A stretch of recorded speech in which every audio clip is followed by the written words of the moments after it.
Hello mga chong, napakaganda rito sa Rosmar Mansion. Kaso nga lamang, ang pag-deliver ng pagkain napakatagal. So yung iba, siguro hindi na ma-accommodate ng iba kasi anong ating cook kasi masyado ng marami ang pila. Ayun, daming tao sa loob.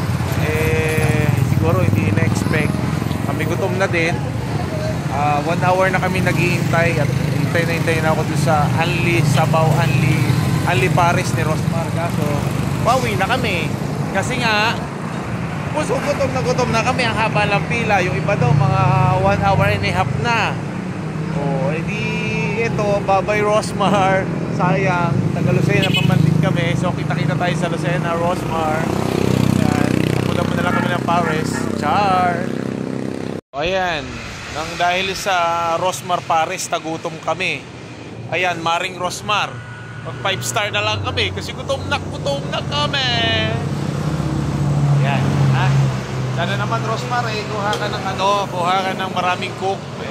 Alam mo naman, sikat ka, maraming dadayo sa'yo, maraming kakain ng iyong Paris, maraming susubok at gusto rin mag-swimming ng libre.